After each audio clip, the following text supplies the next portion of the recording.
e que seja distinto da concorrência, porque senão são mais um. E ser mais um em marketing significa, em geral, estar a mais. Tem que ser atrativo e distinto. Bem-vindos a mais um Marketing Chat. O meu nome é Miguel Magalhães e hoje, na verdade, não temos apenas mais um Marketing Chat. Temos o último episódio da primeira temporada e um convidado à altura do desafio. Comigo tenho um nome conhecido no marketing em Portugal, com diversos livros e artigos publicados na área. É licenciado em Economia pela Universidade do Porto e doutorado em Marketing pela Universidade de Lancaster. Comigo, o vice-reitor da Universidade Portucalense, Carlos Brito. Sr. Carlos, muito obrigado por ter aceito o convite e por nos ter recebido. É um gosto. Muito obrigado. O tema de hoje, vamos explorar o marketing de uma forma mais abstrata, principalmente por ser o último episódio, e até este ponto nós abordámos já muitos temas, alguns deles de certa forma específicos, mas eu gostava de começar de uma forma, se calhar um pouco provocadora, e tocar num artigo em que o professor Carlos Brito publicou em 2019, em que o título era, seja um tema interessante de explorar. Uma das partes que o professor Carlos explica no fim do artigo parece-me ainda mais interessante de explorar, que é falta marketing em Portugal. E eu gostaria de explorar um pouco melhor se hoje em dia isso continua a ser verdade, se continua a acreditar nessa posição e o porquê de ter feito essa afirmação.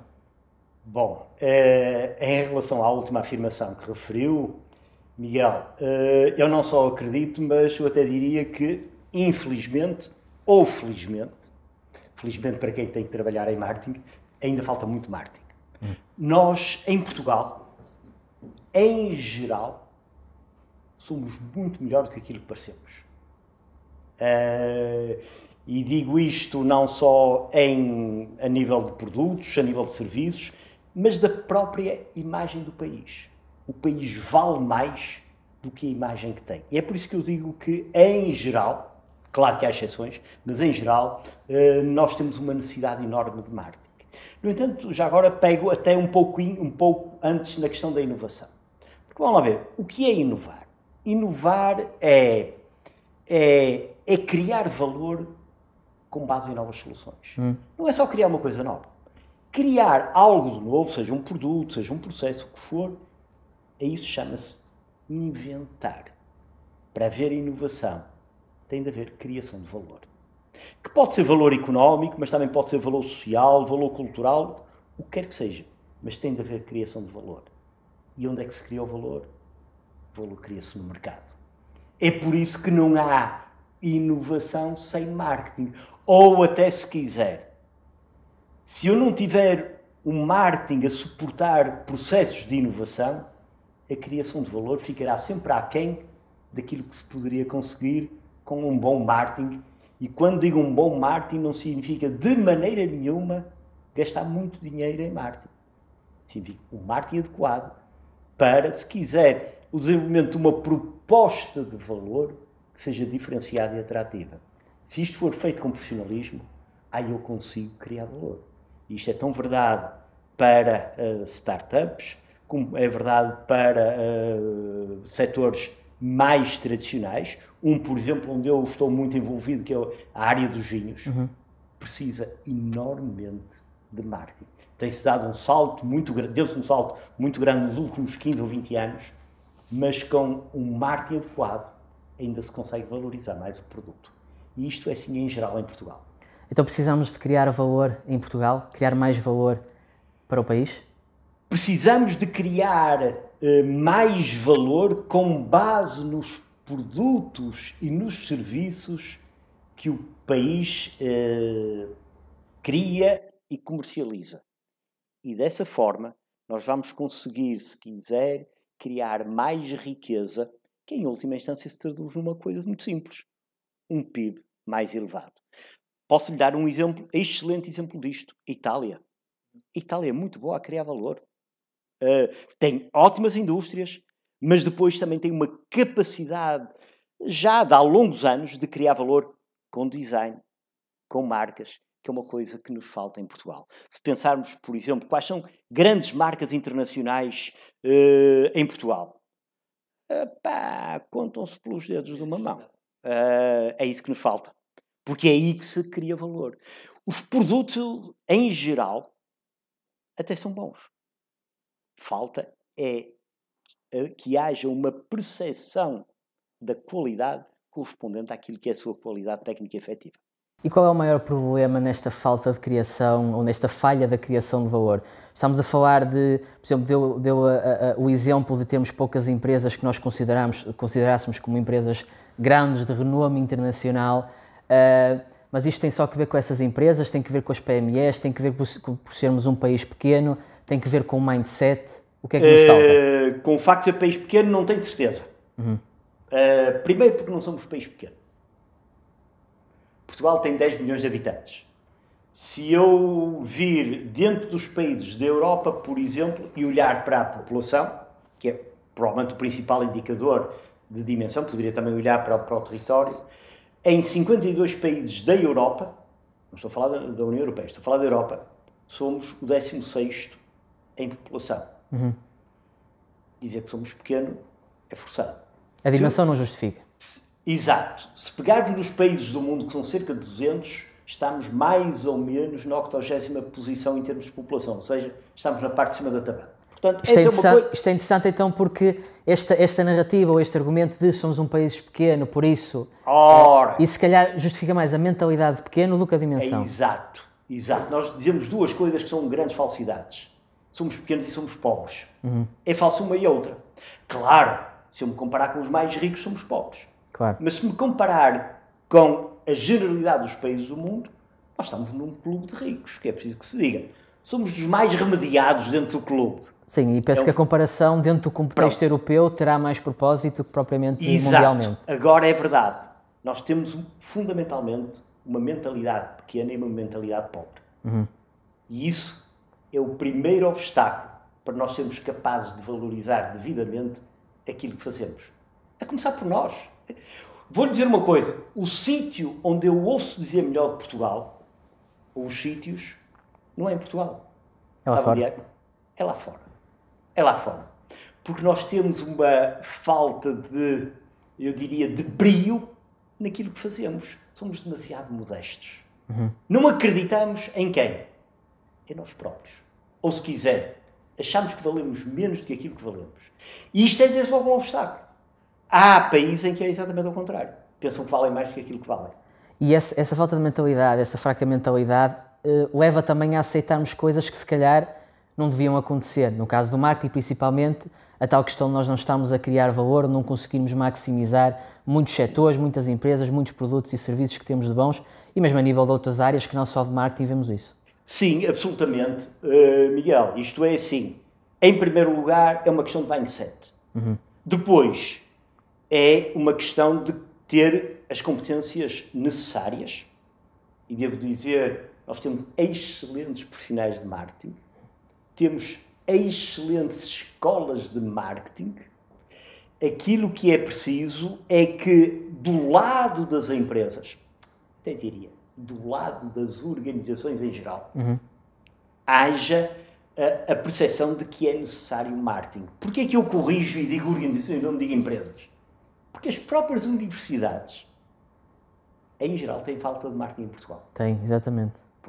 Pois tem. Mesmo aquelas universidades, e quando digo universidades, digo no sentido lato do termo, se quiser, instituições de ensino superior, podem ser universidades ou ensino politécnico, mas mesmo aquelas, muitas vezes têm curso de marketing, têm um déficit na sua estratégia de marketing. Para uma área que propõe a criação de valor, há a falta da própria criação de valor dentro dessa área, principalmente na academia.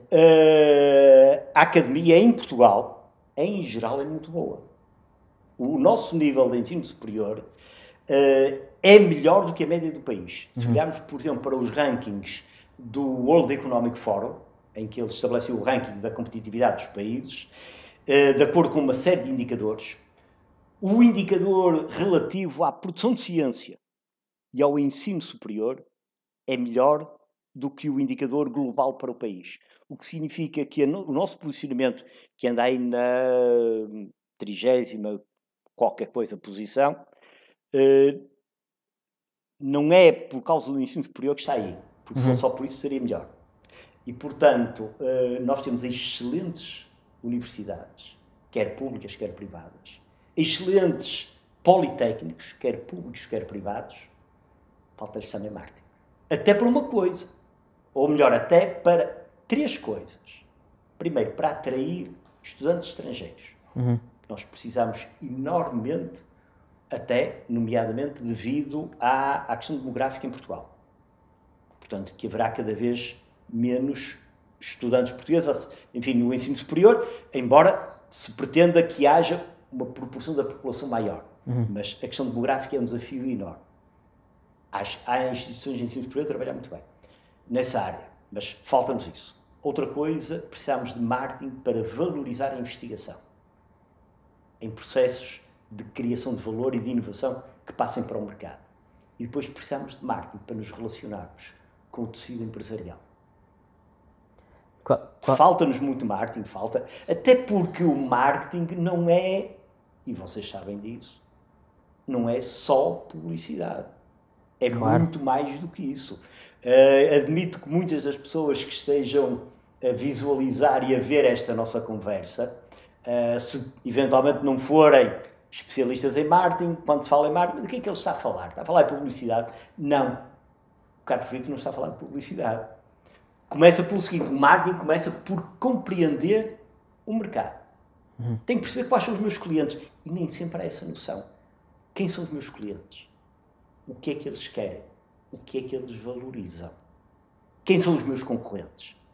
Depois passa por desenvolver a dita proposta de valor, algo que seja atrativo para os clientes, que eu estudei, analisei e conheci, e que seja distinto da concorrência, porque senão são mais um.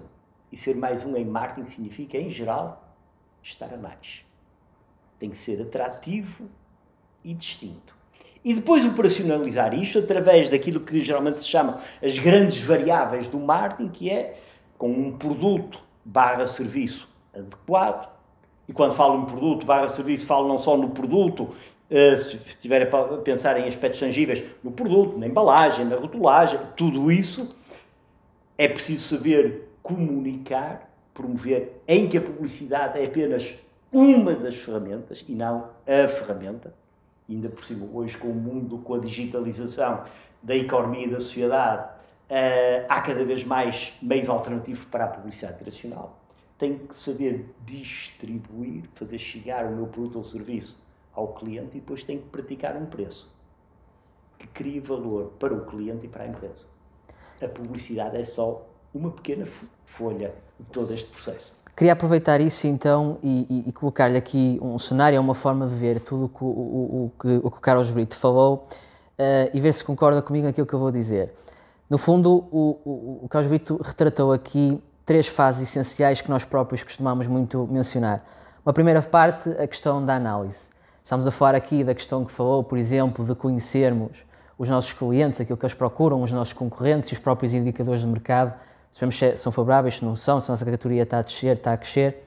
Falou depois de um aspecto estratégico, mais centrado na questão da proposta de valor e mencionou também a diferenciação. E depois temos o aspecto tático, em que mencionou questões relacionadas com o produto, naturalmente a questão do packaging, etc., precificação, distribuição e naturalmente finalmente a comunicação onde estaria a publicidade.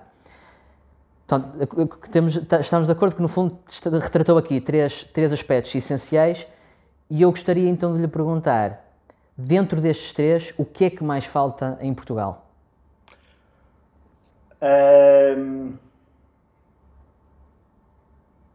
Ora bem, vamos lá ver o seguinte. O marketing, eu preferia dizer assim, o marketing fundamentalmente é um processo de análise e de ação. Análise e ação. Para eu atuar bem, eu tenho que compreender o contexto. Exatamente. E é como se fosse um arco, em que a primeira parte do arco é a análise, o estudo do comportamento do consumidor, a análise da concorrência, enfim, o desenvolvimento de toda a parte do diagnóstico interno e externo, que remete para enfim, que se pode consubstanciar numa análise SWOT. E a segunda parte do arco é a ação. O que é que eu devo fazer em termos de produto, preço, marca, rede de vendas, por aí fora. E depois tenho uma coisa que articula as 2 partes do arco. que é aquilo que em arquitetura se chama, então se for um arco de volta perfeita, chama-se a pedra angular, que articula as duas coisas. E essa pedra angular chama-se segmentação, targeting e posicionamento. Estas três coisas são absolutamente essenciais porque decorrem da análise e condicionam a ação. Onde é que nós falhamos em Portugal? É nessa pedra angular?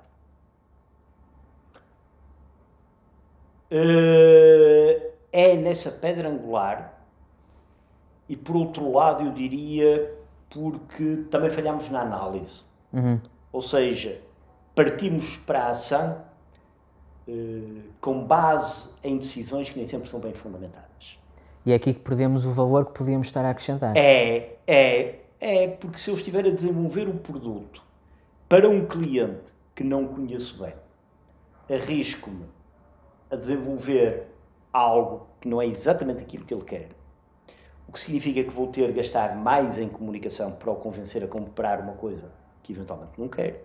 Vou ter que praticar um preço que é mais baixo do que aquilo que seria razoável para ver se ele compra, porque não é exatamente aquilo que ele quer, e eventualmente até vou colocar aquilo em canais de distribuição que nem são os mais adequados. Ou seja, eu vou perder dinheiro, vou perder capacidade de criação de valor.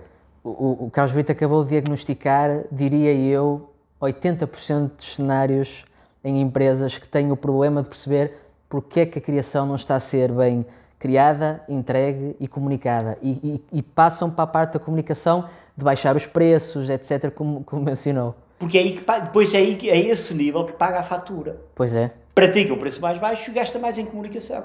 Eu aqui, há tratado, escrevi um artigo que se chamava Marketing Low Cost. O bom marketing é low cost. Não significa gastar pouco, significa gastar bem.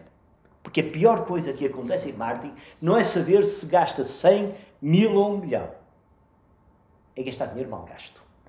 E se eu não tiver uma boa estratégia de marketing de partida, e na ânsia, e até diria, na necessidade de vender, eu vou gastar dinheiro mal gasto. Geralmente por estas duas vias.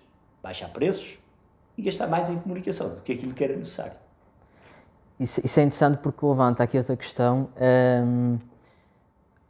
No fundo, aquilo que está a dizer toca muito na questão das empresas terem uma falha enorme naquilo que é medirem a eficácia daquilo que fazem. Há uma procura constante por eficiência, por métricas como o Return on Investment, por exemplo, mas o esquecimento de métricas de eficácia como a cota de mercado, por exemplo. Uma empresa que não conheça principalmente essa questão da análise do mercado e perceber que, se calhar eu cresci X de vendas, mas se o mercado teve um crescimento exponencial que foi muito superior a isso, se calhar aquilo que eu ganhei, até mesmo em questões como impressões, visualizações, gostos, isso não tem impacto nenhum naquilo que seria o verdadeiro core dos indicadores, que seria, por exemplo, a cota de mercado, por exemplo, e as próprias vendas. Eu diria que a cota de mercado é um excelente indicador, no fundo, de sucesso das empresas no mercado, e há outro indicador que é muito importante, que tem a ver com, eu diria, o portfólio de clientes e a caracterização do meu relacionamento com os clientes, designadamente em termos de fidelização. Porque uma coisa é eu dizer que eu tenho um determinado portfólio de clientes com um determinado tipo de características, ou tenho um outro portfólio, estamos a falar de clientes altamente fidelizados, clientes que me valorizam o serviço, que têm uma relação próxima, etc, etc. E, portanto, mas é exatamente isso. E quando você diz isso, acentua um aspecto, sabe qual é? É que o marketing é um investimento. Sem dúvida. E quando eu coloco apenas a tónica nos ganhos de eficiência, eu só estou a ver o marketing como uma forma de baixar custos. E o marketing deve ser também visto como uma forma de potenciar rentabilidades futuras. Tenho de investir.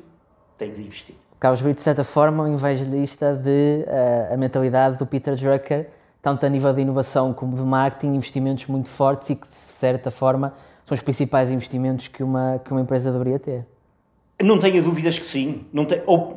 Eu até posso não dizer que é o principal em marketing, porque, enfim, senão pode... ele está a exagerar, vê-se logo que é um tipo da área de marketing. Mas uma coisa é verdade.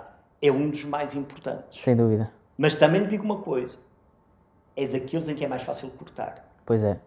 E daí, como nós temos a mentalidade que somos pobres, o que é que faz? Não gasta em marketing aquilo que podia gastar e ao fim de 10 ou 15 ou 20 ou 30 anos não cria o PIB que podia criar com base nos produtos e serviços que tem. E sabe qual é o problema? Você ganha menos e eu ganho menos do que aquilo que poderíamos ganhar todos. É por isso que nós todos temos a obrigação de ter o nosso próprio marketing. Não só pessoal, mas dentro das organizações em que trabalhamos. Sejam empresas, sejam universidades, sejam até organizações do terceiro setor. Repare o seguinte, eu moro num sítio onde muitas vezes via, agora não vejo porque estou confinado, mas via carrinhas com alimentação para sem-abrigo. À noite. Se eu por acaso tiver uma carrinha cheia de refeições e não tiver um único sem-abrigo que queira aquelas refeições, sabe quanto é que eu criei em valor social? 0. Também elas precisam ter o seu marketing. Sem dúvida nenhuma. Porque senão é pior até do que a criação de valor. Há destruição de valor porque eu estou a produzir alimentos que depois vão para deitar fora. Estamos a identificar uma necessidade de certa forma existe, mas menosprezar aliás, sobrevalorizar o tamanho da procura e isso, lá está. Vamos fazer uma oferta que não vai de acordo com a... Olha, eu fiz o MBA na Universidade Nova de Lisboa. Há uns anos. Não digo há quantos anos. Senão depois quem nos está a ver dizem que eu sou muito velho.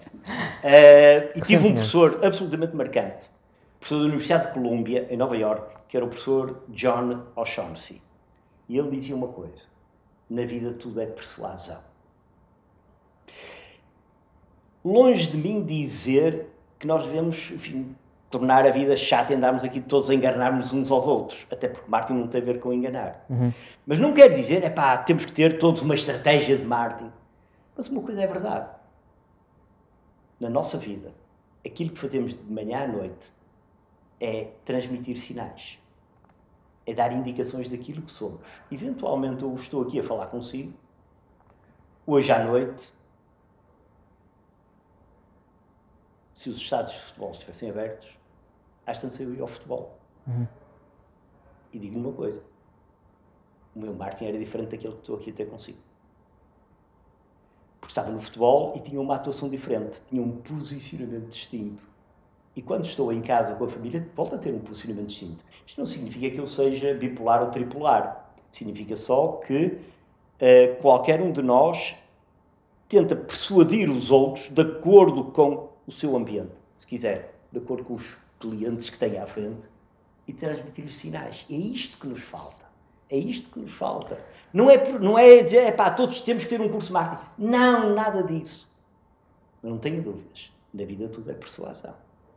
Temos de perceber a importância que todas as ações que nós fazemos têm na percepção que as pessoas têm de nós. Têm de nós. Nomeadamente a nível profissional. Porque se junto os amigos e da família, isso eu até deixo isso mais para o foro pessoal. A nível profissional, isso reflete-se numa coisa. No ordenado que a pessoa pode ter. Novamente, criação de valor.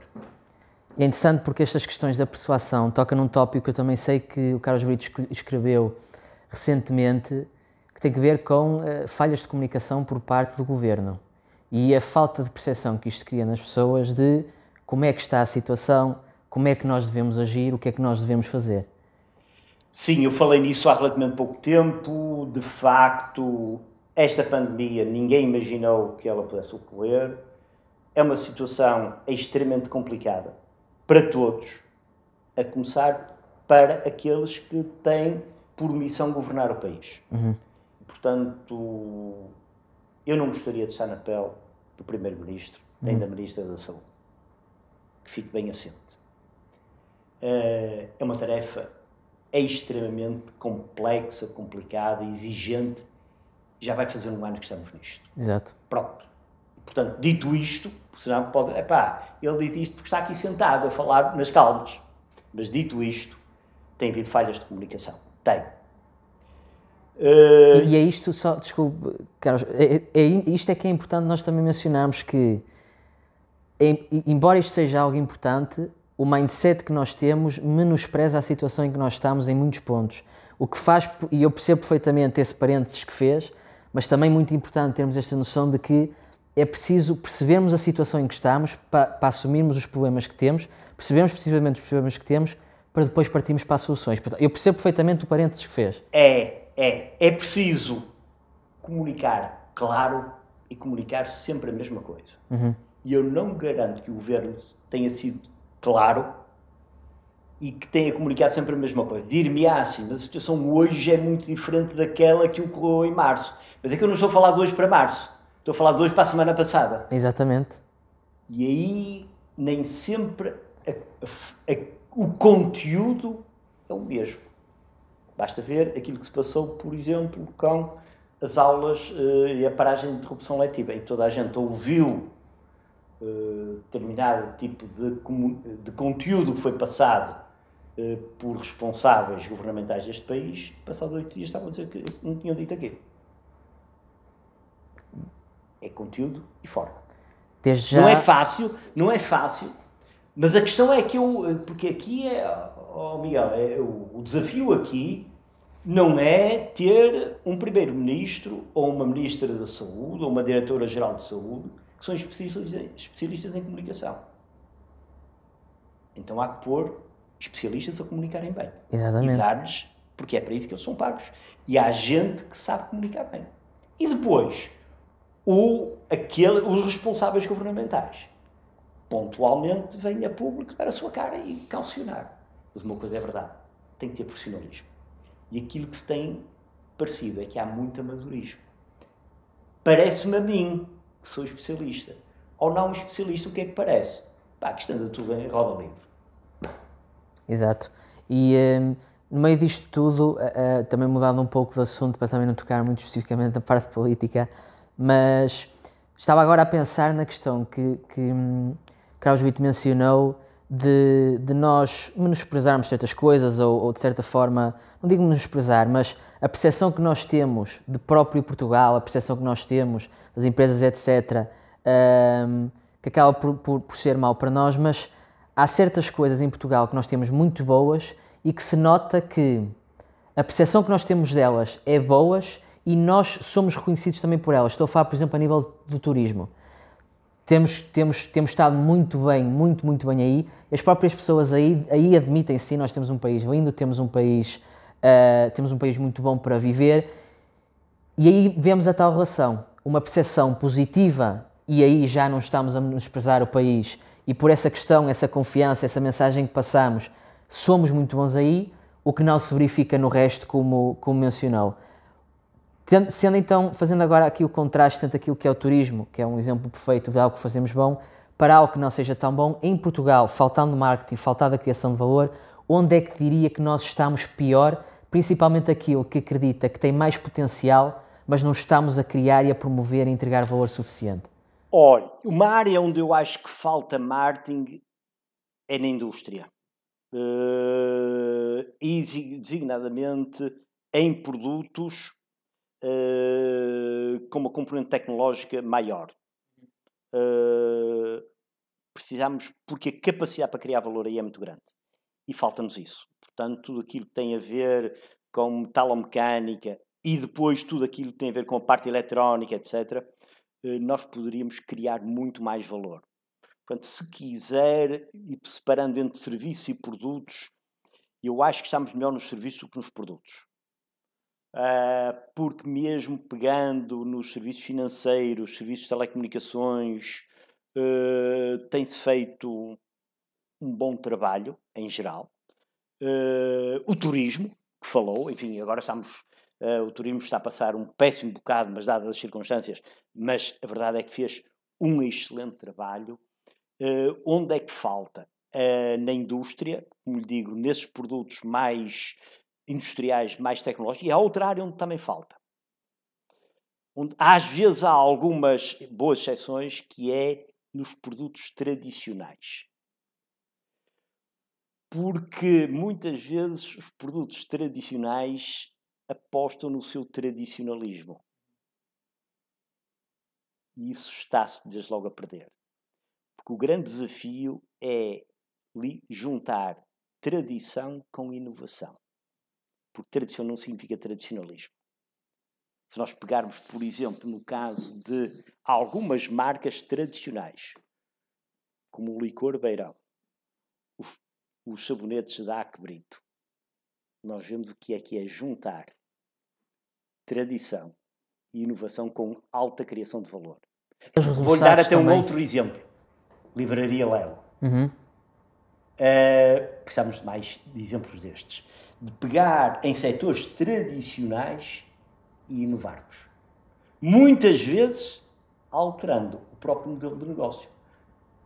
Repare, a Livraria Lelo hoje não é uma livraria. É um espaço turístico, atenção. Os livros é só o pretexto. Da mesma maneira que os sabonetes da Aque Brito não são sabonetes, são presentes. Por isso é que se gasta 9 ou 10 euros em cada sabonete. Exato. Porque redefiniu o negócio. E haverá então uma grande dificuldade de empresas com um ativo tradicional de fazer essa modernização? Como digo, temos bons exemplos de empresas que conseguiram dar essa volta e com muito, muito sucesso. Eu acho que ainda há grande espaço também para outros setores o fazerem. Há um exemplo excelente de um setor que se reconverteu, aliás, durante, eu diria, dezenas de anos, mas chegou agora a uma posição de topo, que é o calçado. Eu sou do tempo em que nós exportávamos calçado barato. Hoje o calçado português é dos mais caros do mundo. Reposicionamos-nos completamente. Ora, completamente. Quer com moda, mas também com qualidade do produto e até no calçado técnico. E, portanto, é isso que nós temos que ser capazes de fazer. O passo seguinte é ter grandes marcas, porque ainda vamos acrescentar mais valor. E quando digo calçado, digo também toda a parte da confecção, do têxtil e da confecção, do mobiliário, portanto, há margem de progressão. Eu creio que nos setores tradicionais, o setor do calçado, aquilo que eram considerados setores tradicionais, enquanto setor, o do calçado é um excelente exemplo. O dos vinhos também não deixa de ser, apesar de tudo. Se nós virmos aquilo que é o setor dos vinhos hoje, comparativamente com aquilo que era há 20 anos ou 25, deu um salto enorme, mas ainda tem uma margem enorme de progressão, por uma razão simples. E digo isto contra mim como consumidor. Eu quando vou a um supermercado e compro uma garrafa de 6 ou 7 euros, estou a pagar pouco pela qualidade que levo.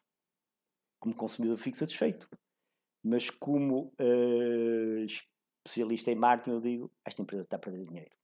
Porque tinha a obrigação de saber valorizar melhor. Já está, então aí já falámos de problemas a nível de análise, a nível de estratégia, a nível de precificação até mesmo. Absolutamente. Tendo percebido o valor que o produto tem. Absolutamente. Vou-lhe dar um exemplo de uma empresa, por exemplo, que fez um trajeto fantástico. A Arcádia, os chocolates Arcádia. Os chocolates Arcádia é fantástico. Basicamente os chocolates são sempre os mesmos. Depois muda a embalagem. Hoje é o dia dos namorados, onde é que eu vou arranjar uma coisa? Vai à Arcádia e tem lá uma embalagenzinha para o dia dos namorados, com os mesmos chocolates que dá para o dia da mãe e dá para o dia do pai. E até se você for adepto de um clube de futebol, também tem lá uma embalagem com os mesmos chocolates para o seu clube. É um excelente exemplo de criação de valor. Mas é verdade. É preciso depois pôr o preço também adequado. Estou a falar sempre contra mim como consumidor, porque o que eu gosto é pagar pouquinho. Mas estaria a dar um tiro no pé. Sabe porquê? Porque se eu desejo viver num país onde os produtos são baratos, fantástico, é tudo barato, há uma coisa que também vai ser barata, que é a mão de obra. E um país que paga mal às pessoas, como é o nosso caso, nunca pode ser dos mais ricos dentre os ricos. Temos de promover riqueza. Temos de promover riqueza e criação de esse é um valor. desafio enorme que é aumentar salários. No fundo, o salário é um preço, é o preço do trabalho. Agora é preciso que haja uma coisa. Em muitos setores tem de haver aumento de produtividade. Noutros setores... Que já percebemos que não tem nada a ver com o número de horas que trabalhamos. Não tem nada, não. É que não tem nada a ver com isso. Tem a ver com trabalhar bem durante pouco tempo. Horas, o tempo de exato, trabalho. um tempo de se tem. Noutros setores, nós garantimos que temos uma produtividade igual a de um alemão ou de um sueco, mas pagam salários muito baixos em Portugal. Por exemplo, na área das novas tecnologias. Tecnologias de informação e comunicação. Se eu pegar a área de informática, uma pessoa formada em Portugal, aqui por uma das nossas faculdades de engenharia, é tão boa como formada na Alemanha. E o ordenado é a quarta parte. Não tem a ver com produtividade. Tem a ver com fraca valorização da mão de obra em Portugal. É um desafio muito, muito grande. Nota-se um padrão em tudo o que o Carlos Brito falou, que, de certa forma, concordaria que aquilo que falta a Portugal e a marketing é gestão? Sim. Sim. Se quiser, falta profissionalismo. De marketing todos percebemos um bocado. Toda a gente percebe de marketing, não é? Sendo consumidor, pode... Pois, exato. E, portanto, mandar palpites é muito fácil. Repare, na área técnica, na parte da produção, da logística, as pessoas não sabem. Mesmo na parte financeira, tem aspectos muito, muito técnicos do ponto de vista de hard skills, que nem toda a gente manda palpites. Na área do marketing, toda a gente acha alguma coisa. É daquelas áreas em que é mais fácil o achismo. E o achismo é o contrário do profissionalismo e da competência. Falta, claro que falta. E isso tem a ver com uma coisa que falávamos há bocado.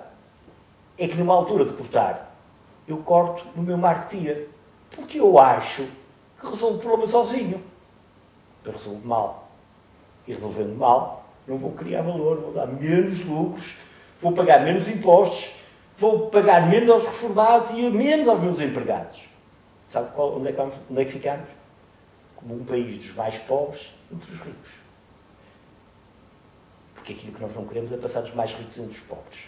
Exatamente. Aí é que o problema é grave. Exatamente. Falámos muito de exemplos que se aproximam muito do mundo profissional. Mudando e focando um pouco mais na parte da academia, principalmente na questão da teoria, esta criação de valor que nós mencionamos muitas vezes hoje, não se aplica só numa parte prática, mas também numa parte teórica que nós temos de dominar para percebermos como é que podemos melhorar, certo?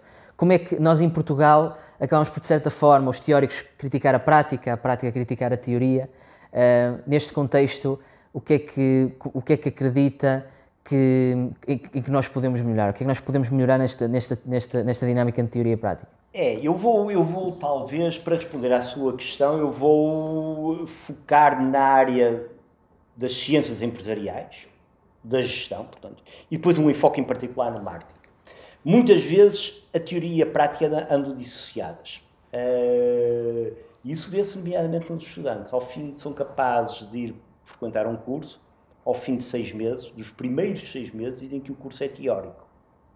Quem não sabe nada, como é que sabe ser teórico?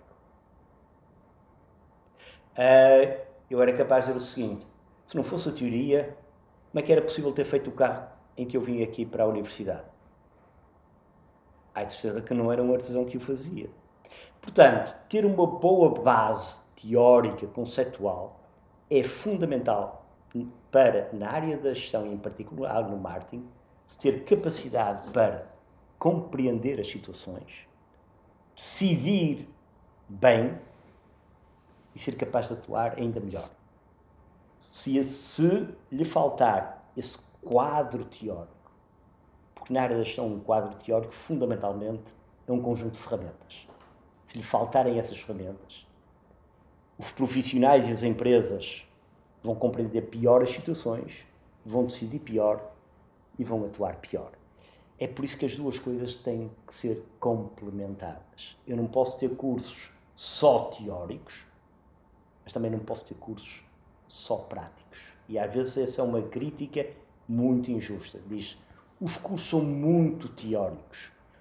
E muitas vezes quem diz que os cursos são muito teóricos são pessoas que não conhecem ainda o curso. Ou porque ainda estão no início do curso, ou porque são pessoas que nem sequer passaram por esses cursos. Eu conheço muita gente de empresas a dizer que os cursos de gestão são muito teóricos. Mas muitas dessas pessoas não têm cursos de gestão. E também há muita gente que passa pelos cursos, mas como vai para uma área ou para um patamar em que não aplica questões teóricas de gestão, por exemplo, tem depois dificuldade em perceber a valorização que isto tem, o valor que isto tem daquilo que aprendeu. Exato. Agora, o que é importante é a maneira como se adquirem os conhecimentos, porque hoje, mais do que conhecimentos, e agora vou cingir-me ao nível do marketing, mais do que conhecimentos são necessárias as competências. As competências é o saber fazer, é o saber aplicar a teoria. Para ligar até uma coisa que nós já falámos anteriormente, não é só conhecimentos e competências, é a atitude. E as escolas de marketing devem trabalhar estas 3 componentes. Sem dúvida.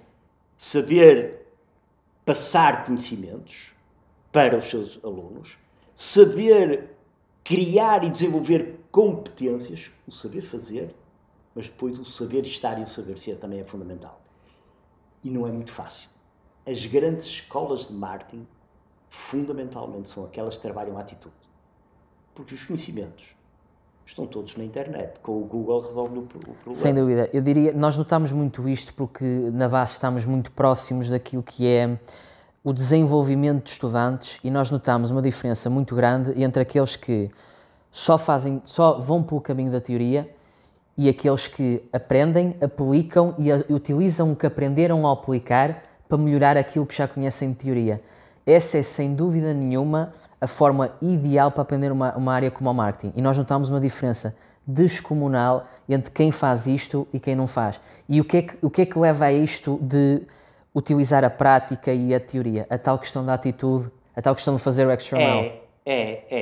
No vosso caso, por exemplo, a base IPAM, sendo uma júnior empresa, é uma excelente maneira de, complementarmente àquilo que os alunos aprendem em sala de aula no IPAM, adquirirem competências e desenvolverem atitudes. E isto toca muito naquilo que o Carlos Brito falou da questão da teoria e da prática. Isto não substitui. A prática não substitui a teoria, nem a teoria a prática. É complementar. E até lhe digo, uma universidade, uma instituição de ensino superior, não tem por obrigação, nem deve, dentro do seu currículo, querer fazer tudo. Mas deve dar espaço aos seus estudantes para também eles, nomeadamente com organizações de estudantes, desenvolverem projetos, como é o caso da base IPAM, que ajuda a desenvolver outro tipo de competência e outro tipo de atitudes. Porque se a universidade vai fazer tudo, está perdida. Então nem dá espaço para a família, nem nada. Posso-lhe até dizer mais. Vocês estão ligados a esta iniciativa que é extremamente meritória e importante. Mas podiam dizer, olha, não, aquilo que eu faço é voluntariado. Aquilo que eu faço é apoio a sem-abrigo. Continuava a ser meritório. Sem dúvida nenhuma. Porque continuava a trabalhar a atitude.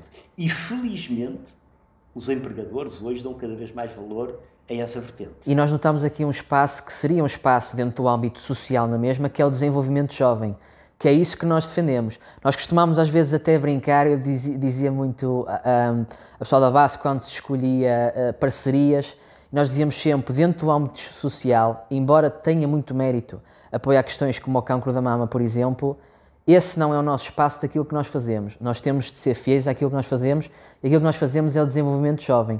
E todas as atividades que fazemos têm de ser à volta disso.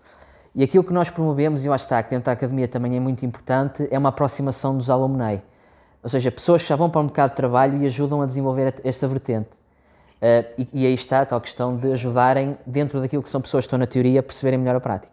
A ligação aos alumni é fundamental para o desenvolvimento das instituições de ensino superior, porque os alumni são um dos principais ativos das universidades no sentido mais lato. E não há, em Portugal, tradição nenhuma de os trabalhar. Pois não. Depois queixámos-nos que os alumni não dão apoio às universidades, não dão apoio financeiro, outro tipo de apoio. É verdade, porque tradicionalmente as instituições não ligam nada aos seus alunos. Não estou a dizer que são todos assim, não estou a dizer que estamos na estaca zero, porque felizmente já não estamos, mas não há tradição. Não há tradição. Permita-me só acrescentar mais uma questão antes de terminarmos a conversa da academia. Eu diria que algo que também falta muito é pensamento crítico e promoção desse pensamento crítico, principalmente junto da área de marketing. Temos muita dificuldade em olhar para um caso e percebermos o lado bom, o lado mau daquilo. E essa falta de crítica muitas vezes é prejudicial. É verdade, é verdade. Isso tem muito a ver com os métodos de ensino. Se quiser, os métodos de ensino-aprendizagem, porque hoje cada vez a aprendizagem é mais importante do que o ensino propriamente dito. Ainda muitas vezes, e não quero agora referir-me, não estou a referir-me a nada em particular, nem ao IPAM, nem à Universidade Portugalense, onde eu sou vice-reitor, não há qualquer referência a nenhuma destas escolas, mas muitas vezes o ensino ainda é demasiado tradicional, ou seja, é demasiado magistral.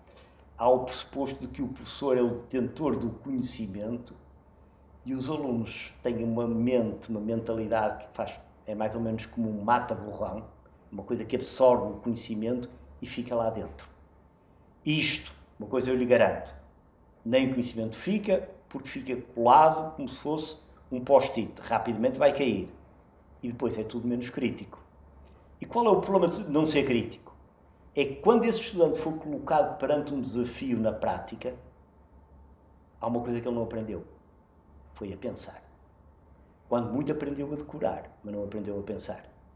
Nós notamos muito isso porque vemos muito tudo que é artigo, livro de marketing, tudo numa narratória positiva. Mas nós vemos aquilo que é mal feito, porque nós aprendemos a teoria, aplicamos na prática, vemos que aquilo não funciona e melhoramos a teoria sobre aquilo que temos. Depois vemos um anúncio, uma forma de fazer as coisas, um lançamento de um produto e nós pensamos, isto é impossível dar bem.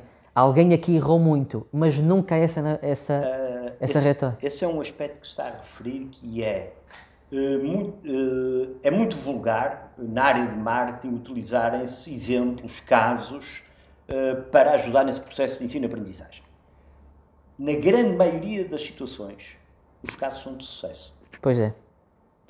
E uma coisa eu lhe garanto, na vida real, a grande maioria dos casos são insucesso. E temos de saber lidar com isso. Exato. E eu digo isto não porque seja um pessimista. Sou pura e simplesmente realista, mas o desafio é exatamente aquilo que você disse. Temos de saber lidar com isso. E convém que os jovens comecem desde cedo a aprender a lidar com o insucesso. Porque esse é o primeiro passo para eles terem sucesso a seguir. Porque se não conseguirem lidar com o insucesso, nunca mais vão ser bem-sucedidos. E arrisco-me a dizer uma coisa, para quem não promove e não tem esta mentalidade crítica, nunca há problemas. E no mundo sem problemas só saem ideias. E principalmente em marketing, nós temos muita gente que às vezes costuma dizer assim, estava numa reunião e disseram-me, então, mas desde marketing nós precisamos de ideias. E nós comentámos isso, nós não somos pagos, nem estamos nas empresas para ter ideias. Somos pagos e estamos nas empresas para identificar problemas e arranjar soluções. Principalmente. A questão das ideias deixamos mais para os criativos e naturalmente, responsáveis de marketing têm essa parte criativa. Mas com esta dificuldade em identificar problemas, no fundo temos um novo tipo de miopia. Aquilo que um marketeer deve fazer essencialmente é pensar e ajudar as empresas a pensar. Sem dúvida. Esse é um excelente contributo. No meio disto tudo, onde é que entrou o digital? O que é que o digital veio acrescentar à criação ou falta de criação de valor? Ora bem, hoje, nos últimos anos, tem havido, o digital está cada vez mais presente na sociedade. Não apenas na economia, mas na sociedade. Isto faz com que tenha aqui um desafio enorme, que é nenhuma empresa pode dizer eu não quero ter uma estratégia digital. Porque nenhum de nós está imune ao digital. Minha declaração de impostos já vem por via digital. Eu só tenho que chegar lá e carregar num quadradinho e dizer assim, aceito. Já vai estar tudo feito. Eu ando no bolso com um telemóvel, eu estou já digitalizado. Portanto, essa questão de, digital, Não, já está. É só uma questão de grau. E, portanto, o desafio para as empresas é saber até que ponto é que querem utilizar as ferramentas digitais para potenciar a sua atividade. Elas já estão. É que não vale a pena dizer que não querem. Não, já está. Agora é só uma questão de grau. A pandemia teve um efeito enorme porque acelerou tudo isto. Toda a componente digital, quer ao nível, eu diria, das ferramentas mais tradicionais, que é a presença online, seja um site, presença nas redes sociais, depois toda a parte do comércio eletrónico, depois outra área que é mais sofisticada, que é toda a parte do CRM, portanto, a gestão de relações com clientes, e depois uma área que hoje é fundamental, que é do Marketing Analytics, que é eu ser capaz de pegar em dados e antever situações. Tudo isto está ao alcance de uma empresa, seja grande, seja pequena. Mesmo coisas como, por exemplo, a inteligência artificial. Inteligência artificial para uma pequena empresa. Sim, uma pequena empresa provavelmente não vai internalizar essas competências, mas pode subcontratar e pode ajudar imenso em ações de marketing. Sem dúvida. A questão da profundidade é extremamente importante para perceberem também que, no caso das pequenas empresas, não têm de meter inteligência artificial em tudo o que é processo, por exemplo. E isto, a meu ver, é um problema que se calhar muitos profissionais de marketing têm a paixão pelo digital, a paixão pela inteligência artificial, a paixão por 5G, etc. E há profissionais de marketing internacionais que dizem coisas maravilhosas, como por exemplo, se no próximo ano, nos próximos 2 anos, os headsets de VR não tiverem impacto direto no teu negócio, então vais estar a falar disso para quê? E isso também me parece uma visão, se calhar, importante de mencionar para as empresas. Ou diria que estamos mais numa ótica de promover o digital do que chamar a atenção para o que serve. É preciso as duas coisas. E o grande desafio é exatamente compatibilizar o digital com eu diria, o offline. Tudo tem a ver com o offline, mas proporcionando uma experiência única e não 2 experiências. Porque muitas vezes eu como cliente, contacto a empresa, por exemplo, indo a uma loja, indo a um restaurante, ou até no caso do B2B, tendo um contacto com vendedores e tenho uma determinada experiência. E depois no digital tem uma experiência diferente. A experiência tem de ser única. E mais, não é só os clientes. Porque os primeiros clientes das empresas são os seus colaboradores. E a empresa deve dar uma experiência única aos seus colaboradores. Seja na componente digital, seja na componente presencial. E hoje, com o desafio, por exemplo, do teletrabalho, é fundamental que as pessoas, estando em home office, em teletrabalho, vistam tanto ou mais a camisola do que se estivessem em regime presencial. Isto é assim com os colaboradores, é assim com os clientes. Eu não posso separar as duas coisas.